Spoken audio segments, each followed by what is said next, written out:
नमस्कार, मी प्रमिला झांबरे. तर आज मी बनवते कोबीच्या वड्या. तर इथे मी कोबी एक प्लेट चिरून घेतली आहे. त्यासाठी लागणारे साहित्य मी सगळं घेतलेलं आहे. इथे 1 वाटी बेसन मी चाळून घेतलेलं आहे.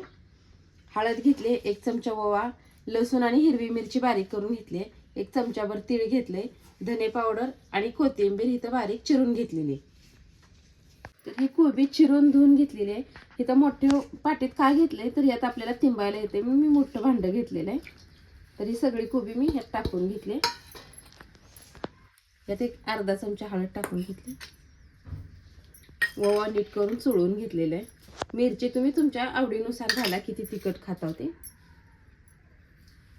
धने पावडर, कोथिंबीर.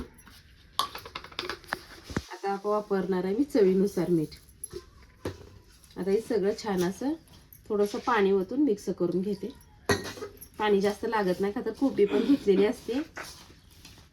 थोडंसंच पाणी ओतून घेतलेलं आहे मी. छान असं बेसन कोबीला मिक्स झालंय, छान असा गोळा तिंबलाय. हे आपल्याला जास्त पातळ करायचं नाही, घट्टसरच गोळा पाहिजे. इथं गॅसवर एक पातेलं ठेवलंय. पातेल्यात मी खाली पाणी ओतून घेतलेलं. गॅस चालू केलाय. वर चाळणी ठेवली मोदकाची, त्याला तेल लावून घेतलेलं आहे. त्याच्यावर आता हे तिंबलेलं पीठ मी ओतून घेणार आहे, ठेवणार आहे.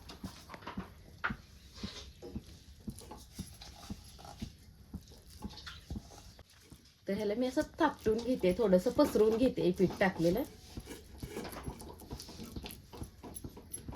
तर ह्याच्यावर मी थोडंसं तीळ टाकून घेते. आता ह्याच्यावर एक ताट झाकून घेते. हे एक 10 मिनिटं मी वडी उकडून घेणार आहे. तर मी 10 मिनिटं वडीचं पीठ उकडून घेतलेलं आहे.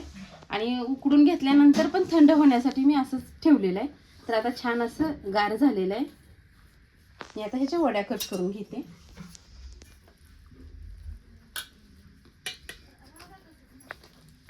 तर बघा, छान मस्तपैकी मी अशा वड्या बनवल्या त्या.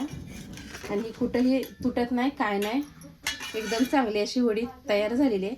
तर आता मी ह्याला, तुम्हाला थोड्या तेलात चालू फ्राय करायचं असेल तर करा. मी भरपूर तेल ओतलेलं आहे तळण्यासाठी. तर भरपूर तेल ओतलं तर कुरकुरीत अशी वडी राहते. आणि ज्यावेळेस एकदम जास्त तुम्हाला वड्या जर तळायच्या नसेल तर थोड्याशा तळायच्या आणि अशाच कच्च्या फ्रीजमध्ये एका डब्यात घालून ठेवायच्या. ज्यावेळेस जेवण करतो त्यावेळेस 4-4 वड्या तळून खाल्ल्या तरी चालते. छान अशा वड्या निघल्या त्या. मी आता एक एक वडी तळायला टाकते तेलामध्ये.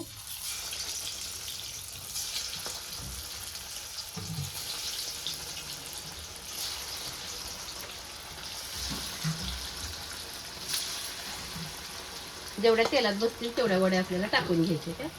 तर बघा, छान अशी वडी मी तळून घेतली. तर ह्याला एका ताटामध्ये काढून घेते.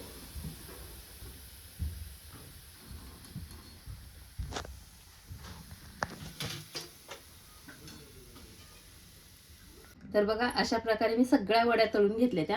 आणि कोबी आहे म्हणून वडी मऊ होते असं काही समजू नका. तर बघा, एकदम कुरकुरीत अशी आपली ही वडी तयार झालेली आहे. तुम्हीही करून बघा. माझा व्हिडिओ आवडला तर नक्कीच एक लाईक करा. चॅनलला सबस्क्राईब केलं नसेल तर चॅनलला सबस्क्राईब करून घ्या.